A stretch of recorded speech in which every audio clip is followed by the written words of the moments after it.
శ్రీ గురుభ్యో నమః, శ్రీమాత్రే నమః. Welcome to VMK astro numerology channel. VMK astro numerology channel వీక్షిస్తున్న ప్రేక్షకులందరికీ కూడా శ్రీ క్రోధినామ సంవత్సర ఉగాది శుభాకాంక్షలతో సింహరాశి వారికి ఉగాది రాశి ఫలాలు ఏ విధంగా ఉండబోతున్నాయో చూద్దామండి. ఈ సంవత్సరం ప్రతి వారికి కూడా అష్టైశ్వర్య ఆయురారోగ్యాలు సుఖ సంతోషాలు కలగాలని ఆ భగవంతుని ప్రార్థిస్తూ సింహరాశి వారికి ఏ విధంగా ఉండబోతున్నా చూద్దామండి. సింహరాశికి అధిపతి విగ్రహం. సింహరాశిలో మఖ 4 పాదాలు, పుబ్బ 4 పాదాలు, ఉత్తర 1వ పాదం, మొత్తం 9 నక్షత్ర పాదాలు ఉంటాయి. వీరందరికీ కూడా మనం చెప్పుకోబోయేటువంటి యొక్క క్రోధినామ సంవత్సర ఉగాది రాశి ఫలాలు వర్తిస్తాయండి. సో ముఖ్యంగా ఏంటంటే పెద్ద గ్రహాలైనటువంటి గురు, శని, రాహు, కేతుల వల్లనే ఎక్కువగా ఫలితాలు అధికంగా మనకు కనబడుతూ ఉంటాయి. ఎందుకంటే ఒక సంవత్సరం పైబడి ఒక రాశిలో ఉంటాయి కనుక. గురుగ్రహం 30 ఏప్రిల్ 2024 వరకు కూడా మేషరాశిలో ఉండి మే 1వ తారీఖు నుండి వృషభ రాశిలో స్థితి పొందబోతున్నారండి. అంటే 10వ స్థానంలో ఈ యొక్క సింహరాశి నుండి ఎప్పుడైతే కనుక ఈ యొక్క గురుగ్రహం సహజ శుభగ్రహం వృషభ రాశిలో స్థితి పొందుతారో, ఎంటర్ అవుతారో, నర్మదా నదికి పుష్కరాలు రావడం జరుగుతుంది. 12 రోజుల పాటుగా పుష్కరాలు చేయడం జరుగుతుంది. అంతటి విశిష్టత ఉంది ఈ యొక్క గురుగ్రహానికి. సింహరాశి వారికి పంచమ అష్టమాధిపతి ఆయన మే 1 నుండి ఒక సంవత్సరం పాటుగా 10వ స్థానంలో ఉండబోతున్నారు. శనిశ్చరుడు ఈ సంవత్సరం అంతా కూడా 2024 సంవత్సరం అంతా కూడా ఆయన మార్చి 29, 2025 వరకు కూడా ఈ యొక్క కుంభరాశిలో స్థితి పొందే ఉంటారండి. రాహువు అష్టమ స్థానంలో ఉంటారు సింహరాశి వారికి. ఈ యొక్క కేతువు 2వ స్థానంలో ఉంటారు, అంటే కన్యా రాశిలో స్థితి పొందే ఉంటారు. సో ఇవి మేజర్ గ్రహాల యొక్క స్థితి. ఉగాది ఫలాలు అనగానే ప్రతి వారం ఎదురు చూసేది కూడాను ఆదాయ వ్యయాలు, రాజపూజ హవమానాలు ఏ విధంగా ఉన్నాయి అని ఎదురు చూస్తూ ఉంటామండి. ముఖ్యంగా సింహరాశి వారికి 2024-25 సంవత్సరానికి గాను ఆదాయం 2గా ఉంటే వ్యయం 14గా ఉంది. రాజపూజ్యం 2గా ఉంటే అవమానం కూడా 2గా ఉంది. ఈ 2 సమపాలలో ఉన్నాయండి. ఆదాయం 2 ఉంది, వ్యయం 14 ఉంది. అంటే 7 రెట్లు అధికంగా ఉంది వ్యయం. అలానే వచ్చిందంతా ఖర్చు పెడతారు అని కాదండి. ఏంటంటే సో మనకు సమయానికి రావాల్సి అనుకున్నటువంటి యొక్క ధనం అయితే చేతికి అందకపోవడం కావచ్చు, మీరు ఏదైనా ఇన్వెస్ట్మెంట్ చేయడం వల్ల కావచ్చు, ఇలా మనం పరిగణించాలి. అదేవిధంగా ఈ యొక్క రాశి ఒకటే అనుసరించి కాకుండా మీ యొక్క జన్మజాతకాన్ని అనుసరించి కూడా ఫలితాలు ఉంటాయి. కాబట్టి లగ్నం నుండి కూడా మీకు జరుగుతున్న దశ అందదశ యొక్క గ్రహాల యొక్క బలాబలను అనుసరించి కూడా చెక్ చేసుకుంటే సరిపోతుంది. మరి ఎలా ఉండబోతుంది అంటే ఒక్కొక్కరు చూద్దామండి. ముందుగా ఉద్యోగస్తులకి, వ్యాపారులకి, విద్యార్థులకి, స్త్రీలకి, రైతులకి, ఈ యొక్క రాజకీయ నాయకులకి, కళాకారులకి, ఇలా అన్ని విధాలుగా చూసుకుంటూ ముందుకు వెళ్దాం. మొదటిగా ఉద్యోగస్తులకి ఏ విధంగా ఉండబోతుంది అంటే అష్టమాధిపతి గురుగ్రహం దశమంలో ఉన్నారండి. గురుడు దశమ స్థానంలో మంచిదే, శత్రుక్షేత్రంలో ఉన్నారు, కేతుతో చూడబడుతున్నారు. కాబట్టి ఏంటంటే మళ్ళీ అష్టమంలో రాహు ఉన్నారు. ఏదో ఉద్యోగంలో తెలియని భయాందోళన, ఉద్యోగం ఉంటుందా, ఊడుతుందా, ట్రాన్స్ఫర్ అవుతానా, వదిలి ముందుకు వెళ్ళాలా, అలాంటి ఒక సతమతమయ్యే స్థితి ఉంటుంది. పర్టికులర్గా ఈ యొక్క గవర్నమెంట్ ఉద్యోగస్తులు ఎవరైతే ఉంటారో, స్టేట్ గవర్నమెంట్ కావచ్చు, సెంట్రల్ గవర్నమెంట్లో కావచ్చు, రాష్ట్ర ప్రభుత్వ ఉద్యోగులు కావచ్చు, కేంద్ర ప్రభుత్వ ఉద్యోగులకి కాస్త పని ఒత్తిడి బాగా ఉంటుంది. అదేవిధంగా వారి యొక్క పై అధికారుల ఒత్తిడి అనొచ్చు, బాధలు అనొచ్చు, అవి కూడా అధికంగా ఉంటాయి. కొంతమంది ఏంటంటే ఒక సడన్ స్టేజ్కి వచ్చిన వారు, అంటే ఫ్యామిలీ పిల్లలు సెట్ అయిన వారు ఉంటారు. అలాంటి వారు ఏంటంటే అవసరమా, విఆర్ఎస్ తీసుకుంటే పోలేదా అన్నంతగా వాడు మానసికంగా కొంత కృంగిపోయే అవకాశం ఉంటుందండి. మరికొంతమందికి సింహరాశి వారికి ఈ సంవత్సరం బదిలీలు కూడా దూర ప్రాంతాలకు జరిగే అవకాశం కూడా కనపడుతూ ఉంది. సో ఉద్యోగపరంగా కాస్త ఒత్తిడి ఉంటుంది. అదేవిధంగా చిన్న ఉద్యోగస్తులకి బాగుంటుంది. పర్మనెంట్ కావాలని ఎదురు చూసేవారు ఎవరైతే ఉన్నారో వారికి ఆశాజనకంగా లేదు అని చెప్పాలండి. కొంచెం నిరాశ కనపడుతుంది. పర్మనెంట్ అయ్యే అవకాశం తక్కువగా కనపడుతుంది. సో కాబట్టి చిరు ఉద్యోగులకు బాగుంటుంది. నిరుద్యోగులు ఎంతో ఎఫర్ట్స్ పెడితేనే మీకు ఉద్యోగం దొరికే అవకాశం కూడా కనపడుతుంది. మరి ఈ యొక్క గురుగ్రహం దృష్టి 2వ చతుర్థాల మీద 6వ స్థానం మీద ఉంది కాబట్టి, సో అష్టమాధిపతి అయినా కూడాను దృష్టి అనేది ఉంది కాబట్టి మొదట్లో ఒక చెడు జరిగినా కూడాను తర్వాత పాజిటివిటీగా ఉండబోతుందండి. కాబట్టి ఇలాంటి టెన్షన్ వరేవాల్సిన అవసరం లేదు. ఇక్కడ ఏంటంటే ఉద్యోగస్తులు సింహరాశి వారు గృహ నిర్మాణాలు చేయటం, ప్రాపర్టీ పర్చేజ్ చేయటం, కొనటము ఇలాంటివి చేస్తారండి. కొంతమంది సింహరాశి వాళ్ళు ఉద్యోగస్తులు కొత్త వెహికల్ కూడా కొనుక్కునే అవకాశం ఉంది. మరి వ్యాపారస్తులకు ఏ విధంగా ఉంటుందంటే ఈ సంవత్సరం సింహరాశి వ్యాపారస్తులకి మిశ్రమ ఫలితాలు ఉంటాయండి. కాకపోతే నష్టం రాదు. అలానే లాభం అద్భుతంగా ఉంటుంది, నష్టం అదో పాతాళానికి వెళ్ళిపోతారని కాదు, బ్యాలెన్స్డ్గా ఉంటుంది. ఒక మాసం బాగుంటే ఇంకో మాసం కొంచెం అటు ఇటుగా ఉంటుంది. అంటే మిశ్రమ ఫలితాలు ఉన్నాయని చెప్పాలండి. ఈ యొక్క సిమెంటు, ఇటుక, ఇనుము వీళ్ళందరికీ ఈ యొక్క వ్యాపారం చేసేవారు ఎవరైతే ఉన్నారో వారికి కాస్త రాణింపుగా ఉంటుంది. ఈ కన్స్ట్రక్షన్ ఫీల్డ్లో ఎవరైతే ఉంటారో అంటే నిర్మాణ రంగంలో ఉంటారండి, బిల్డింగ్స్ కట్టడం, అమ్మడం ఇలాంటి వాళ్ళు చేస్తూ ఉంటారు. సో అలాంటి వారికి బాగుంటుంది. రియల్ ఎస్టేట్ చేస్తూ ఉంటారు, సో వారికి కూడా బాగుంటుంది. ఎందుకు అయ్యారంటే ఈ సంవత్సరం రాజు వచ్చి కుజుడు అయ్యాడు. కుజుడు కన్స్ట్రక్షన్ కారకుడు, భూకారకుడు, కాబట్టి భూపరంగా వీరికి బాగుంటుందండి. మరి ఈ యొక్క గవర్నమెంట్ కాంట్రాక్ట్స్ ఉంటారండి, రైల్వే కాంట్రాక్ట్ అని చెప్పి, రాష్ట్ర స్థాయిలో సివిల్ డిపార్ట్మెంటు, లేదంటే కొన్ని R&B అని ఉంటుంది, పంచాయతీ రాజ్ లాంటి గవర్నమెంట్ సంబంధమైనటువంటి కాంట్రాక్ట్ చేస్తూ ఉంటారు. అలాంటి వారికి బిల్లులు రాక, గతంలో చేసిన పనులకు బిల్లులు రాక కాస్త డిలే అవ్వడం, బాధపడటం, సో ఇలాంటివి ఉంటాయి. కొత్త కాంట్రాక్ట్లు అగ్రిమెంట్ తీసుకోవడం అనేది కొంచెం టఫ్ సిచ్యుయేషన్గా కనపడుతుంది. జాయింట్ బిజినెస్ అంటే ఎవరైతే కనుక పార్ట్నర్షిప్లో భాగస్వామ్యంలో వ్యాపారం చేస్తూ ఉంటారో కొంతమంది దూరం అయ్యే అవకాశం ఉంది. సో పర్టికులర్గా ఏంటంటే జూలై 1వ తారీఖు నుండి 15 నవంబర్ మధ్య వ్యాపారంలో కొంచెం అనిస్థితి కనపడుతూ ఉందండి. సో వ్యాపారస్తులు మిశ్రమ ఫలితాలు ఉంటాయి, బ్యాలెన్స్డ్గా ఉంటుందని చెప్పవచ్చు. మరి విద్యార్థులకు ఎలా ఉంటుందయ్యా అంటే విద్యార్థులకు ఈ సంవత్సరం పర్వాలేదండి, కాస్త అనుకూలంగానే ఉందని చెప్పాలి. కాకపోతే వీరికి జ్ఞాపక శక్తి పెరుగుతుంది, చదవాలి, సాధించాలి ఏదన్నా అనే తపన బాగా ఉంటుందండి. కాకపోతే అంటే ఎగ్జామ్స్ టైంలో దగ్గర పడుతున్నప్పుడు చెడు సహవాసాలు కావచ్చు, కొంత మైండ్ డైవర్ట్ అవ్వటం కావచ్చు, సో ఇలాంటి వాటి మధ్య మీట ఫోకస్ చేయడం వల్ల కొంత చివరి నిమిషంలో అనుకున్న మార్కులు రాకపోవడం, మార్కులు తగ్గడం అయ్యే సూచన ఉంది. కాబట్టి మీరు ఫోకస్డ్గా చదువుకోవడం, చదువు మీద ధ్యాస పెట్టాలి. పర్టికులర్గా ఏంటంటే ఈ యొక్క విద్యార్థులు ఇన్స్టాగ్రామ్ కావచ్చు, ఫేస్బుక్ అయితేనేమి, యూట్యూబ్ అయితేనేమి, ఇలాంటి వాటన్నిటి మీద కూడా నోటిఫికేషన్స్ ఎగ్జామ్స్ టైంలో ముఖ్యంగా బంద్ చేసుకోవాలండి, మ్యూట్లో పెట్టేసుకోవాలి. వాటి వల్ల ఏంటంటే మైండ్ డైవర్ట్ అవుతూ ఉంటుంది. సంవత్సరం చదివిన ఇంత ఒక ఎత్తు, ఎగ్జామ్స్ టైంలో 1 మంత్ పీరియడ్ చాలా ముఖ్యం కాబట్టి సో బీ కేర్ఫుల్.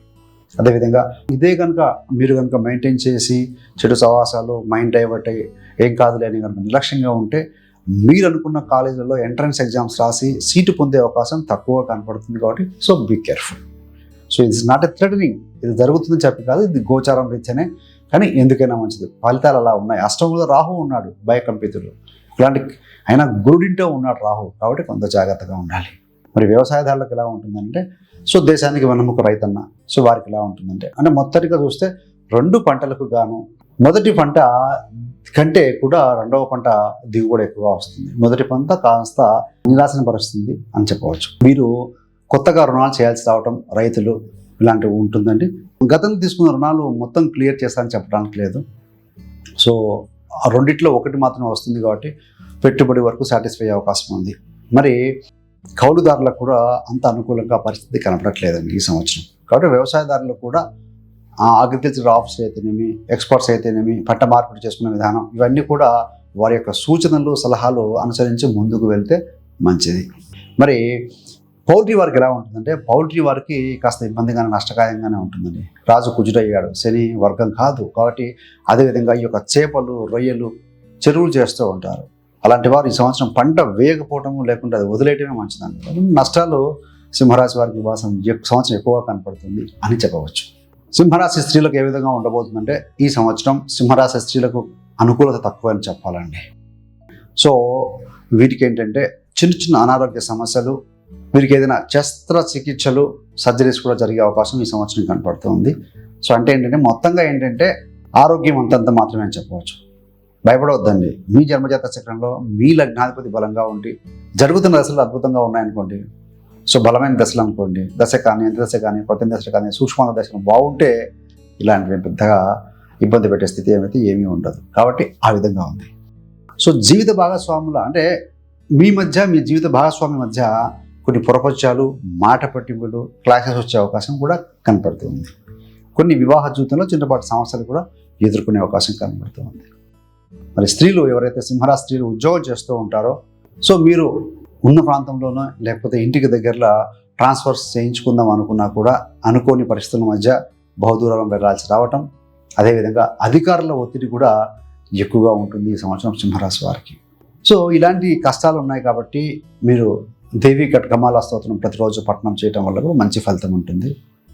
అదేవిధంగా విష్ణు సహస్రనామాలు పఠనం చేస్తే కూడా మంచి ఫలితం ఉంటుంది. అబ్స్ట్రక్టివ్స్ నుంచి బయటపడుతూ ఉంటారు. మరి ఆరోగ్యం అంతంత మాత్రమే అనుకున్నాము. విలువైన వస్తువులు మీరు ప్రయాణంలో కావచ్చు, ఎక్కడైనా సరే విలువైన వస్తువులు జార్చుకోవడం లేదంటే కనుక కోల్పోవడం, మర్చిపోవడం జరుగుతుందండి. సో ఉద్యోగస్తులు అనుకున్న విధంగానే దూర ప్రాంతాలకి ట్రాన్స్ఫర్స్ అయ్యే అవకాశం కనపడుతూ ఉంది. మరి సింహరాశి కళాకారులకు ఏ విధంగా ఉందా ఈ సంవత్సరం అంటే, ఈ క్రోధినామ సంవత్సరంలో ముఖ్యంగా కళాకారులకి ఈ సంవత్సరం కొత్త అవకాశాలు రావడం కాస్త కష్టంగానే ఉంటుంది. టెక్నీషియన్స్ కావచ్చు, ఈ యొక్క గాయకులు, రచయితలు, స్టేజ్ మీద పర్ఫామ్ చేసేవారు కావచ్చు, వెండితెర, సినిమా ఇలాంటి వారందరికీ కూడా ఈ సంవత్సరం సింహరాశి వారికి ఫస్ట్గా కొంత ధనపరంగా కాస్త ఇబ్బంది పడే అవకాశం ఉంది. కూడా వృధా ఖర్చును నియంత్రించండి. అవసరం ఉన్నంతనే మీరు ఖర్చు పెట్టడం కావచ్చు. అదేవిధంగా ఉన్న ఏవైతే కనుక ప్రాజెక్టులు చేతిలో ఉన్నాయో సక్సెస్ఫుల్గా కంప్లీట్ చేయండి, ఫోకస్ చేయండి, ఎనర్జీ పెట్టండి. సో ఇప్పుడు పెట్టేటువంటి ఎఫర్ట్స్ రాబోయే రోజుల్లో కాస్త మళ్ళీ మనకు పికప్ అవడానికి అద్భుతమైన అవకాశాలను ఇస్తాయి. అదేవిధంగా మీరు ఏదో ఎక్స్పెక్ట్ చేస్తారు, అవార్డ్స్ వస్తాయి, రివార్డ్స్ వస్తాయి, బెస్ట్ పర్ఫార్మెన్స్ చేసాము అనుకుంటారు మీ రంగాల్లో. కానీ చివరి నిమిషంలో ఆ లిస్టులో మీ పేరు కాకుండా ఇంకొకరి పేరు ఉండి అది చూసి బాధపడే విధంగా కొంచెం సంఘటనలు కలిగే విధంగా ఉన్నాయి. కాబట్టి సో అలాంటి వాటికి ప్రిపేర్ అయి ఉంటే మంచిది. మరి సింహరాశికి రాజకీయ నాయకులకు ఎలా ఉంది అంటే, పొలిటికల్ లీడర్స్కి ఎలా ఉందయ్యా అంటే, ఈ సంవత్సరం రాహు అష్టంలో ఉన్నాడు, రాహు బలం లేదు అని చెప్పాలి. అదేవిధంగా ఈ యొక్క కేతు ద్వితీయ స్థానంలో ఉండి దశమాన్ని చూస్తూ ఉన్నారు. కాబట్టి ఏంటంటే రాజకీయ నాయకులు ఎవరైతే సింహరాశి వారి మీద నిందారోపణలు, పలానా తప్పులు చేశారు, పలానా స్కామ్ చేశారు అని రావటం, అదేవిధంగా ధనం కోల్పోవటం, ఇంతకాలం మీ చుట్టూ తిరుగుతున్న వ్యక్తులు ఎవరైతే ఉంటారో వారి వలన కూడా మోసపోవటం, పబ్లిక్లో కూడా ప్రజల్లో కూడా కాస్త ఎన్ని కార్యక్రమాలు చేసినా కూడాను అంత చొచ్చుకుపోలేకపోవటం, మంచి పేరు సంపాదించుకోలేకపోవటం జరుగుతుంది. అధిష్టానం కూడా మిమ్మల్ని దగ్గరగా తీసే అవకాశం తక్కువగా ఉంది. ఏదైనా ఎలక్షన్స్లో పోటీ చేసినా కూడా విజయం కూడా కష్టతరంగా మారే అవకాశం అయితే కనబడుతూ ఉందండి. సో ఆస్తి కూడా కొంతమంది ఎమోషన్ గురయ్యి ముందుకు వెళ్తే కనుక ఆస్తి పోగొట్టుకునే అవకాశం కూడా ఉంది. కాబట్టి కొంత జాగ్రత్త. సో అలాంటి వారు ఏంటంటే, మీరు సింహరాశి వారు ఉన్నారు ప్రతిరోజు ఆదిత్య ఉదయం చదవటం, అదేవిధంగా రాజశ్యామల యాగం చేసుకోవటం కావచ్చు, సూర్యహోమం చేయించడం, ఇలాంటి కొన్ని మంచి ఫలితాలు ఇస్తాయి. మరి ఉద్యోగస్తులకు, వ్యాపారస్తులకు, స్త్రీలకు, విద్యార్థులకి, రైతులకి, కళాకారులకు ఇలా వివిధ రకాలుగా చూసాం. మరి ఇన్వెస్ట్మెంట్ విషయంలో ఏంటంటే, ఇన్వెస్ట్మెంట్ విషయంలో పర్వాలేదు. మీరు ఏదైనా ఉంటే లాంగ్ స్టాండింగ్ ఇన్వెస్ట్ చేయండి. షార్ట్ టర్మ్ ట్రేడింగ్లో కానీ, స్టాక్ మార్కెట్లో, బిట్ కాయిన్స్ ఇలాంటి వాటిలో ధనం పోగొట్టుకునే అవకాశం ఉంది. కాబట్టి కొంత జాగ్రత్త. ఇవన్నీ కష్టాలున్నా భూముల మీద పెట్టుబడి ఏదైతే ఉందో అది డెఫినెట్గా మీకు కాస్త మంచి ఫలితాన్ని ఇస్తుందండి. మరి నక్షత్రం వైద్యుగా చూస్తే ఏంటంటే, సింహరాశిలో మక, పుబ్బ, ఉత్తర. మక 4 పాదాలు, ఉత్తర 1వ పాదం ఉంటుంది కదా. మక నక్షత్రం 1వ పాదం వారికి రక్త సంబంధమైన దోషాలు, అనారోగ్యం కాస్త కలిగే అవకాశం ఉంది. బీపీ ఉన్నవారు కొంత జాగ్రత్తగా ఉండండి. సో అదేవిధంగా బ్లడ్ టెస్ట్ చేయించుకోవడం లాంటిది మంచిది. సంతానం కలుగుతారు కానీ కాస్త లేట్ అని చెప్పవచ్చు. మరి పుబ్బ నక్షత్రం వారికి ఏంటంటే, ఈ సంవత్సరం వ్యాపారం బాగా ఉంటుంది. మరి వివాహం కాస్త లేట్ అయ్యే అవకాశం ఉందండి. పుబ్బ నక్షత్రం వారే, సింహరాశి వారే ఉంటే మీకు కొంచెం అనుకుంటాయనికంటే వివాహం కాస్త లేట్గా జరిగే అవకాశం ఉంది. ఉత్తర నక్షత్రం వారికి ఏంటంటే ఆర్థికంగా బాగుంటుందండి, ధనపరంగా విజయం సాధిస్తారు. ఉత్తర నక్షత్రం 1వ పాదం సింహరాశి సంబంధించింది వారికి మాత్రమే. 2, 3, 4 పాదాలు చెప్పట్లేదు. 1వ పాదం వారికి ఆర్థిక జయం ఉంటుంది. స్టేట్ గవర్నమెంట్, సెంట్రల్ గవర్నమెంట్లో అంటే రాష్ట్ర ప్రభుత్వంలో కానీ కేంద్ర ప్రభుత్వంలో ఎవరైతే ఉద్యోగస్తులుగా ఉంటారో, గవర్నమెంట్ ఎంప్లాయీస్ ఉంటారో వారికి ట్రాన్స్ఫర్స్ ఉంటాయి అని చెప్పవచ్చు. ఉత్తర నక్షత్రం వారి ఉంటే సింహరాశి వారికి ఎవరైతే వ్యాపారంలో ఉంటారో పర్టికులర్గా ఏంటంటే, ముఖ్యంగా ఈ యొక్క బంగారు, వెండి, నగల వ్యాపారం చేస్తూ ఉంటారండి. వారికి ఈ సంవత్సరం అంత కలిసి వచ్చే కాలం కాదు, కొంచెం నష్టపోయే అవకాశం అయితే కనపడుతూ ఉంది. సో కాబట్టి కొంత జాగ్రత్త వహించాలి. మరి సింహరాశి వారికి ఈ సంవత్సరం ఆరోగ్య విషయంలో చూస్తే ముఖ్యంగా స్టమక్ సంబంధం, పొట్టకు సంబంధం, ముఖ్యంగా ఏంటంటే మీరు బయట ఫుడ్ అవాయిడ్ చేయాలండి ఈ సంవత్సరం. కేతు ఉన్నారు కూడా. కాబట్టి ఏంటంటే స్ట్రీట్ ఫుడ్ తీసుకోవడం మంచిది కాదు, ఇంటి ఫుడ్ తీసుకోవడం మంచిది. కంటికి సంబంధమైన, పొట్టకు సంబంధమైన కొన్ని అదేవిధంగా ఎలర్జీస్ లాంటివి కూడా ఇబ్బంది పెట్టే అవకాశం, సీజనల్గా వచ్చే స్నీజింగ్, ముక్కు దిబ్బుడు లాంటివి కూడా కొంచెం ఇబ్బంది పెట్టే అవకాశం ఉంది. కాబట్టి సో ఏదేమైనా సరే ఈ సంవత్సరం మానసికంగా, శారీరకంగా ఒత్తిడి ఉండే అవకాశం ఉంది. కాబట్టి ప్రతిరోజు నడక, ప్రాణాయామం, ధ్యానం చేస్తూ ఈ యొక్క డివైన్ బ్లెస్సింగ్స్ కోసం చిన్న మనం చెప్పినట్టుగా ఈ యొక్క రెమెడీస్ ఏవైతే ఉన్నాయో అవి చేసుకుంటూ కనుక ముందుకు వెళ్తే, టార్గెట్స్ పెట్టుకోండి, డే యాక్టివిటీ ఏ రోజు గారు రాసుకుంటూ కనుక ముందుకు వెళ్ళి చేస్తూ ఉంటే ఇలాంటి నెగిటివ్ సైడ్ ఇంపాక్ట్ అనేది మీ మీద చూపించకుండా ముందుకు వెళ్ళగలుగుతారు. మరి రెమెడీస్ ఏంటంటే మీ యొక్క రాసాధిపతి, మీ యొక్క లగ్నాధిపతి రవి అవుతారు, సూర్య భగవానుడు, కింగ్ ఆఫ్ ది ప్లానటరీ క్యాబినెటరీ. కాబట్టి ఏంటంటే ప్రతిరోజు సూర్యారాధన చేసుకోవటం, ఆదిత్య హృదయం, సూర్యాష్టకం, ఇవి వీలు పడకపోతే కనీసం ద్వాదశ నామాలు ఉంటాయి కదా. సో ఓం మిత్రాయ నమః, ఓం రవి నమః, భానవే నమః, ఓం ఖగాయ నమః, ఓం పూష్ణాయ నమః, ఇట్లాంటివి ఏవైతే 12 ద్వాదశ నామాలు ఉంటాయి కనీసం స్వామికి ఎదురుగా నిలబడి ప్రతిరోజు స్నానం చేసిన తర్వాత చదువుకోవటం, పఠించడం చేయండి. దేవి ఖడ్గమాల స్తోత్రం ఒకటి, విష్ణు సహస్రనామ పారాయణం చేసుకోవటం. కుదిరితే మీకు జాతకంలో కూడా గురుదశ జరుగుతూ ఉంటే అష్టమాధిపతి ఈ దశంలో ఉండి కేతుతో చూడబడుతున్నారు కాబట్టి గురు జపం చేసుకోవడం కూడా మంచి ఫలితం ఇస్తుంది. సో గురువులు అంటే పెద్దవారు, ఎల్డర్ పీపుల్, గుళ్ళో పూజారులు అయితేనేమి ఇలాంటి వారందరి యొక్క బ్లెస్సింగ్స్ తీసుకోవడం, వారికి తోచినంత సహాయ సహకారాలు అందించడం వల్ల కూడా ఈ యొక్క నెగిటివ్ ఇంపాక్ట్ తగ్గి డెఫినెట్గా మీ రంగాల్లో ముందుకు వెళ్ళే అవకాశం ఉందండి. So thanks for watching. ఇలాంటి మరిన్ని మంచి మంచి వీడియోల కోసం VMK astro numerology channel subscribe చేసుకోవాలి. పక్కన ఉన్న బెల్ సింబల్ మీద క్లిక్ చేస్తే మేము చేసే ప్రతి వీడియో కూడా నోటిఫికేషన్ ద్వారా మీ దాకా ఉంటుంది. సర్వే జనా సుఖినో భవంతు. స్వస్తి.